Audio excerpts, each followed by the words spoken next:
Assalamualaikum warahmatullahi wabarakatuh. Perkenalkan, nama saya Muhammad Syafiq Tirmizi dengan NIM 2524040. Di sini saya akan menjelaskan materi pertama, yaitu tentang pengantar jaringan komputer.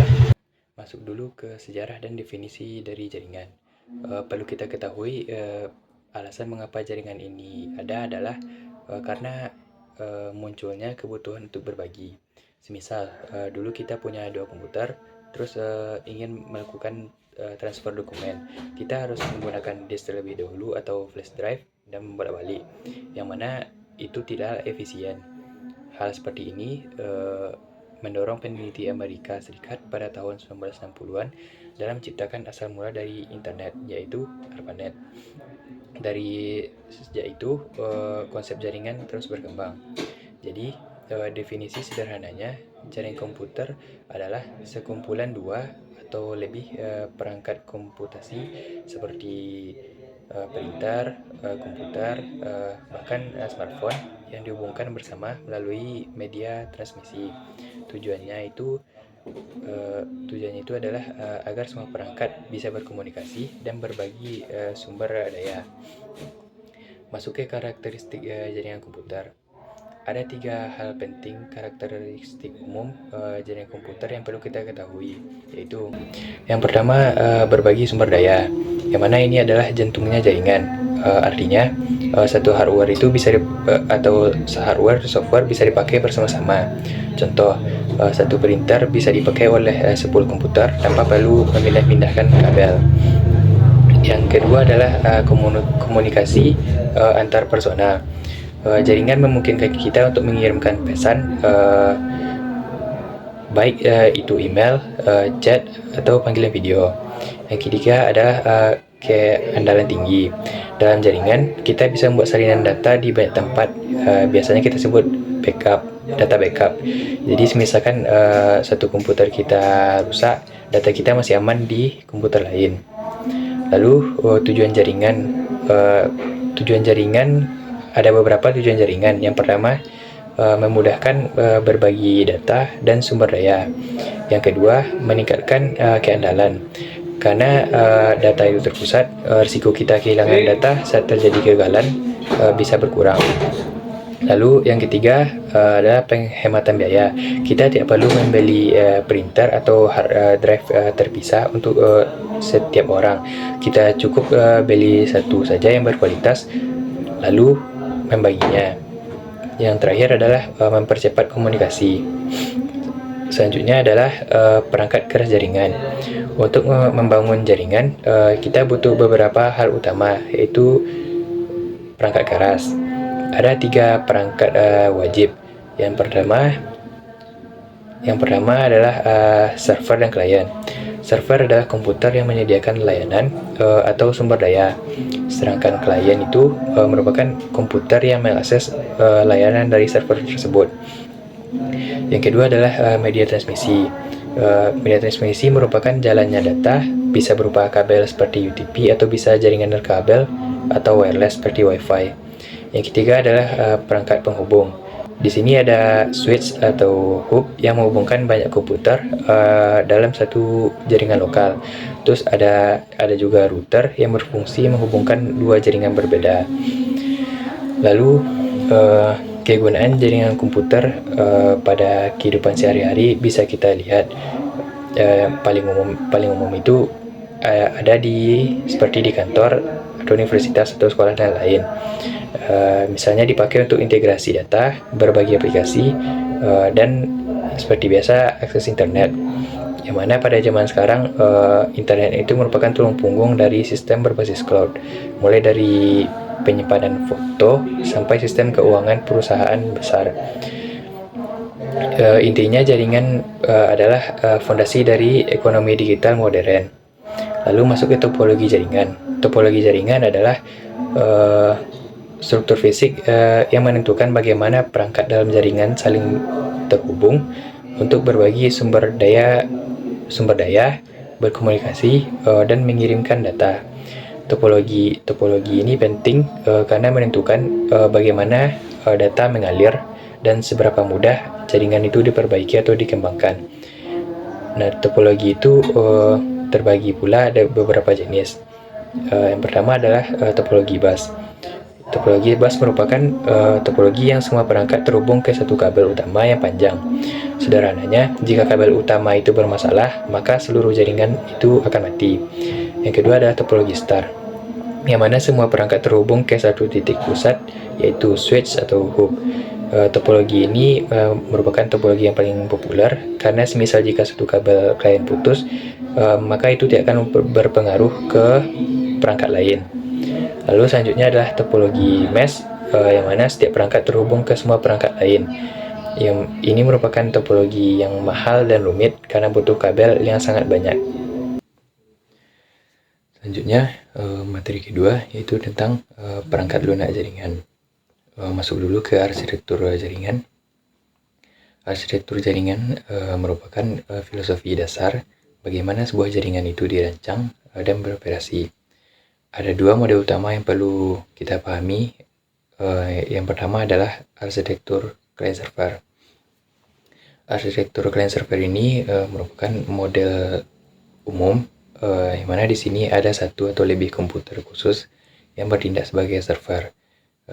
Fungsinya itu seperti menyediakan layanan, seperti menyimpan data atau menjalankan aplikasi. Terus adanya banyak komputer klien yang meminta dan menggunakan layanan dari server tersebut. Yang mana model ini bagus untuk perusahaan besar karena mudah dikelola, aman, dan data tersimpan secara terpusat. Yang kedua adalah arsitektur peer-to-peer atau disebut dengan P2P. Dalam model ini, komputer itu memiliki kedudukan yang setara. Tidak ada server yang lebih terpusat atau dominan. Setiap komputer itu bisa bertindak sebagai server sekaligus sebagai klien secara bersamaan. Model ini sederhana karena mudah diatur dan sering digunakan pada jaringan kecil atau untuk berbagi file antar teman. Lalu, agar kita bisa memahami tentang jaringan yang kompleks, proses komunikasi data itu dipecah-pecah menjadi beberapa tahapan atau lapisan. Tujuannya itu adalah untuk standarisasi dan modularitas. Bayangkan contohnya dulu kita mengirimkan sebuah surat, terus prosesnya itu lama. Yang lapisan pertama itu merupakan menulis surat atau sebut data, lalu lapisan berikutnya memasukkan amplop dan memberi alamat. Lalu lapisan berikutnya lagi adalah pengiriman melalui kurir, atau itu disebut juga dengan transmisi fisik. Di sisi penerima, semua proses itu dibalik. Nah, ini yang dimaksud dengan melapisi proses komunikasi. Setiap lapisannya itu fokusnya hanya pada satu tugas spesifik agar proses troubleshootingnya atau pengembangan teknologi baru menjadi lebih mudah tanpa harus merombak seluruh sistem.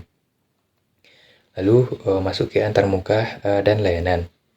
Setiap lapisan dalam jaringan itu mempunyai dua peran utama, yaitu antarmuka atau interface dan layanan atau service. Nah, interface itu merupakan aturan yang mendefinisikan bagaimana lapisan di atas dan lapisan bawah itu bisa saling terhubung. Contohnya itu pada tombol remote TV. Tombolnya itu merupakan antarmuka yang memungkinkan kita sebagai pengguna atau disebut juga dengan lapisan atas berinteraksi dengan sirkuit di dalamnya atau lapisan bawah. Nah, antarmukanya ini menjaga agar lapisan-lapisan tetap independen, sementara layanan merupakan apa yang disediakan oleh satu lapisan itu kepada lapisan yang berada di atasnya gitu. Jadi, semisalnya lapisan transmisi menyediakan layanan pengiriman data yang bebas kesalahan pada lapisan di atasnya. Lapisan atas tidak perlu tahu gimana caranya lapisan bawah ini bekerja. Yang penting layanan yang diminta itu tersedia gitu. Lalu untuk standarisasi global tentang lapisan-lapisan komunikasi, dunia jaringan punya dua model referensi yang terkenal, yaitu model OSI dan model TCP atau IP. Model referensi OSI atau Open System Interconnection merupakan model konseptual dan punya 7 lapisan. Tujuannya itu memberikan kerangka kerja yang jelas untuk memahami komunikasi jaringan, mulai dari lapisan fisiknya hingga lapisan aplikasi. Nah, 7 lapisan ini membuat proses belajar jaringan menjadi terurut. Meskipun jarang dipakai secara langsung dalam implementasi, model ini itu sering menjadi dasar teoritis bagi semua insinyur jaringan. Dalam model yang paling banyak digunakan di dunia nyata, termasuk internet, adalah model TCP atau IP, yang mana model ini lebih ringkas, hanya memiliki 4 atau 5 lapisan. Dua protokol utamanya itu adalah TCP atau Transmission Control Protocol. Itu bertanggung jawab memecah data menjadi paket-paket kecil di sisi pengirim dan menyatukannya kembali di sisi penerima, dan memastikan sebuah data tersebut sampai dengan utuh. Sementara IP atau Internet Protocol bertanggung jawab memberikan alamat unik pada setiap perangkat. Jadi nanti data itu tahu kemana perginya. Kombinasi dari keduanya itu merupakan alasan utama internet itu bisa berfungsi. Selanjutnya materi ketiga adalah tentang lapisan fisik. Secara konsepnya, lapisan fisik itu memiliki serangkaian aturan dan batasan ketat yang harus dipatuhi agar transmisi berhasil. Nah, 3 hal yang menentukan kesuksesan transmisi itu adalah yang pertama adalah data rate atau kecepatan data. Lapisan ini menetapkan standar tentang seberapa cepat bit data dapat disalurkan melalui suatu media. Nah, ini diukur dalam satuan bps atau bit per second. Ketika kita berbicara tentang koneksi 100 megabits per second atau 1 gigabits per second, standar kecepatan itu tuh diatur oleh lapisan fisik. Nah, standar ini disepakati oleh kedua perangkat yang berkomunikasi. Yang kedua adalah media transmisi. Lapisan fisik harus menentukan jalur atau medium fisik yang akan digunakan sinyal. Yang ketiga yaitu representasi bit dan sinkronisasi, yang mana ini merupakan mekanisme inti dari lapisan fisik. Seperti bagaimana angka 1 dan 0 itu angka 1 dan 0 dari komputer diubah menjadi bentuk sinyal fisik. Nah, terus apakah 1 diwakili oleh tegangan positif dan 0 oleh tegangan 0.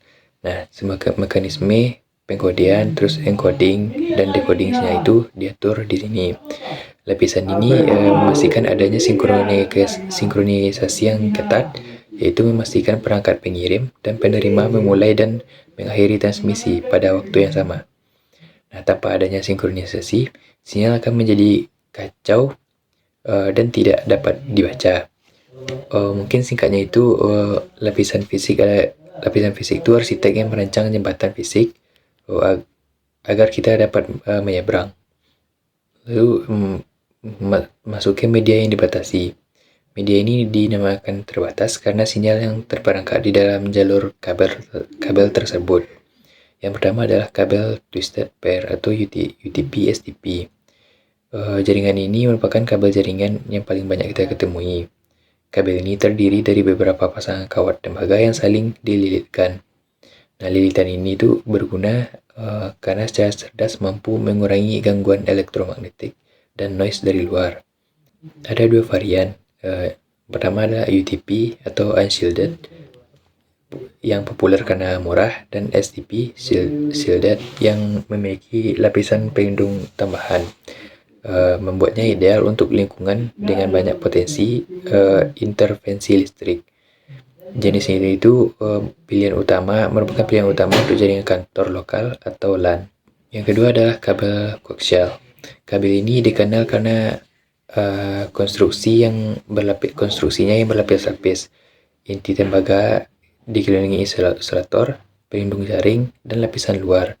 Desain ini memberikan ketahanan yang sangat baik terhadap interferensi, dan meskipun popularitasnya di jaringan lokal telah digeser oleh UTP, coaxial tetap menjadi pilihan yang kuat untuk jaringan dengan kebutuhan jarak tempuh sedang.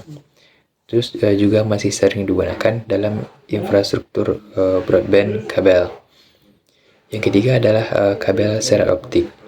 yang mana ini merupakan teknologi yang tercepat saat ini, bahkan mungkin masa depan transmisi data.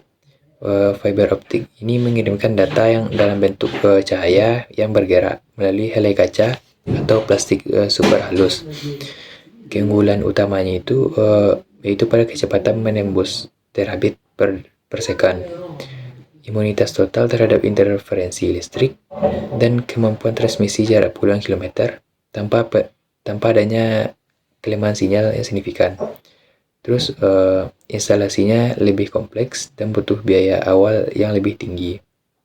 Selanjutnya masuk ke materi keempat, yaitu tentang jaringan nirkabel atau wireless network. Jaringan nirkabel atau wireless network merupakan sebuah sistem jaringan komputer yang memungkinkan dua atau lebih perangkat untuk berkomunikasi tanpa menggunakan kabel fisik. Yang mana ini adalah teknologi yang merevolusi cara kita mengakses informasi dan berinteraksi di era digital pada saat ini. Inti dari jaringan nirkabel ini adalah penggunaan gelombang elektromagnetik seperti frekuensi radio, disingkat dengan RF atau inframerah, sebagai media transmisi data, menggantikan kabel tembaga atau serat optik. Nah, teknologi ini memberikan fleksibilitas dan mobilitas yang tinggi, yang memungkinkan pengguna untuk tetap terhubung saat bergerak dalam jangkauan jaringan.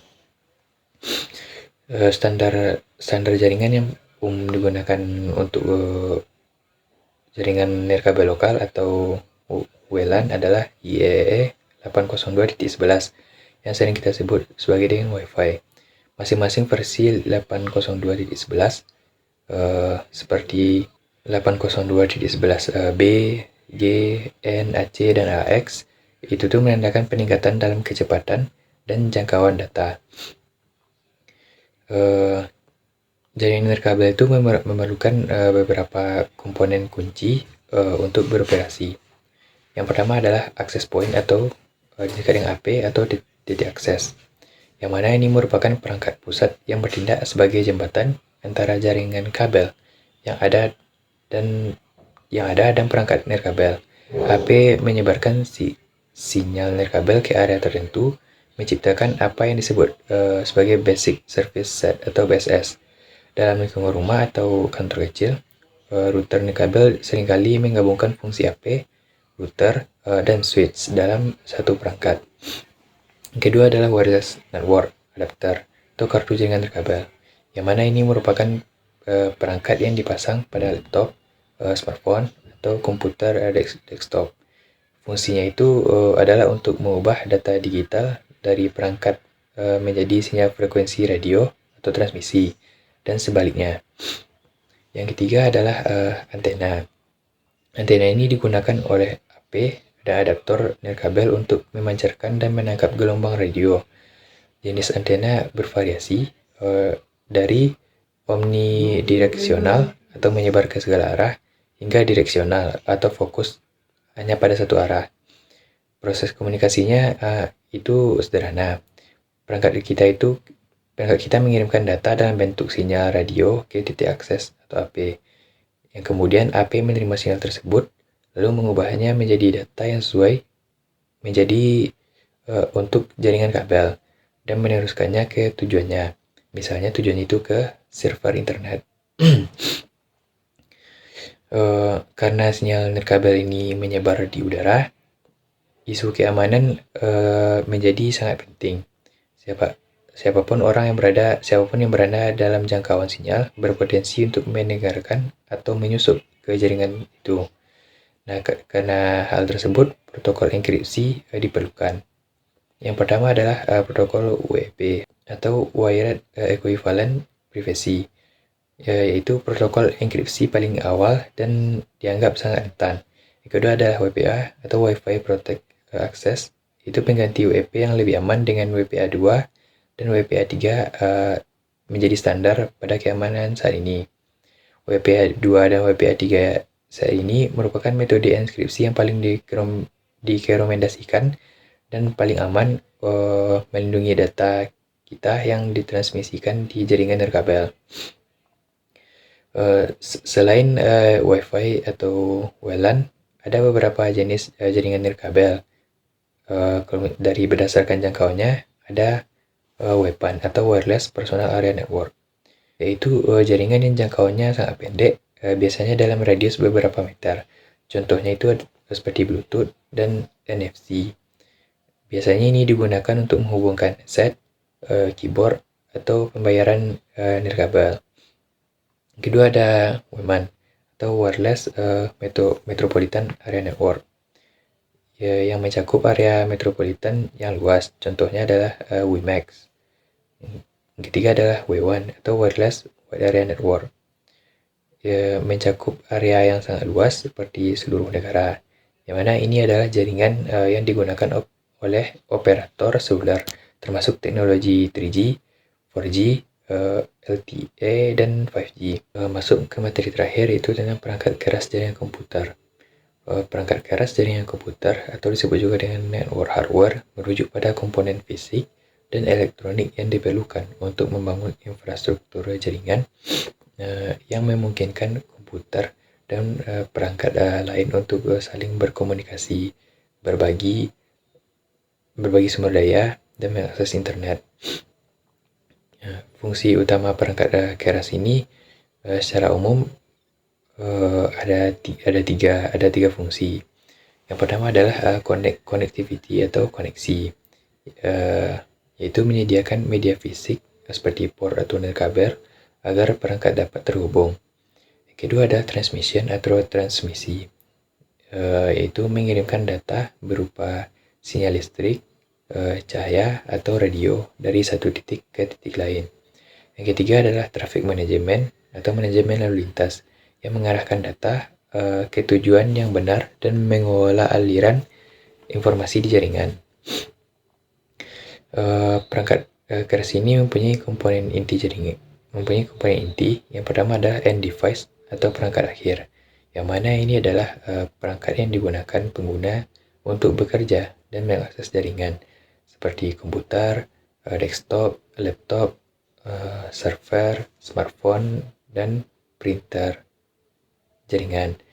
Mereka semua membutuhkan perangkat keras internal, yaitu Network Interface Card atau NIC atau kartu jaringan untuk dapat terhubung. NIC adalah interface fisik, tempat kabel jaringan dicolokkan atau tempat sinyal nirkabel diterima. Yang kedua adalah intermediary devices atau perangkat penentara. Perangkat ini berfungsi untuk menghubungkan dan mengelola aliran data di antara end device. Di hub, perangkat paling dasar yang bekerja pada lapisan fisik atau layer 1, yang menerima data dari satu port dan menyalinnya ke semua port lain tanpa memandang tujuannya. Hal ini sering disebut sebagai bodoh karena dapat menyebabkan tabrakan data atau collision dan kurang efisien. Lalu switch, yang lebih cerdas dari hub dan bekerja pada lapisan data link. Switch mempelajari alamat fisik dari setiap perangkat yang terhubung. Ketika data masuk, switch hanya mengirimkan ke port tujuan yang spesifik, meningkatkan efisiensi dan mengurangi tabrakan. Lalu ada yang namanya router, itu perangkat paling penting dalam menghubungkan jaringan yang berbeda. Berbeda pada lapisan jaringan, router menggunakan alamat IP untuk menentukan jalur terbaik bagi paket data melintasi berbagai jaringan. Misalnya dari jaringan rumah kita ke internet. Router adalah gerbang antara jaringan lokal atau LAN dan jaringan luas WAN atau WAN. Selanjutnya adalah modem atau modulator demodulator. Itu perangkat yang mengubah sinyal digital dari komputer menjadi sinyal analog yang dapat ditransmisikan melalui jalur telepon atau kabel. Dan sebaliknya, modem sangat penting sebagai jembatan untuk menghubungkan jaringan rumah kita ke Internet Service Provider atau ISP. Lalu access point atau diakses. Pada jaringan kabel, hal ini merupakan perangkat yang menciptakan dan mempertahankan koneksi nirkabel atau Wi-Fi, menghubungkan perangkat nirkabel ke jaringan kabel utama. Lalu selanjutnya adalah media jaringan atau network media, ini adalah medium fisik tempat data ditransmisikan. Masuk ke kabel two-step pair, itu kabel paling umum seperti CAT5E atau CAT6 yang digunakan di jaringan lokal LAN dan terdiri dari pasangan kawat tembaga yang dipilih untuk mengurangi interferensi elektromagnetik. Lalu ada kabel fiber optik yang menggunakan cahaya untuk transmisi data. Kabel ini menawarkan kecepatan yang jauh lebih tinggi dan jangkauan yang lebih jauh daripada tembaga. Dan ini kebal terhadap interferensi elektromagnetik. Lalu ada gelombang radio yang digunakan pada jaringan nirkabel Wi-Fi atau Bluetooth. Dalam pertimbangan dalam memilih perangkat keras, pemilihan perangkat keras jaringan yang tepat itu sangat krusial dan bergantung pada beberapa faktor. Beberapa faktornya itu yang pertama adalah ukuran jaringan. Jaringan kecil mungkin hanya butuh router nirkabel tunggal. Kalau jaringan besar akan membutuhkan banyak switch yang dikelola dan router kelas industri. Lalu dalam kecepatannya harus dipilih berdasarkan kebutuhan bandwidth. Misalnya switch gigabit Ethernet 10 atau 100 atau 1000 Mbps.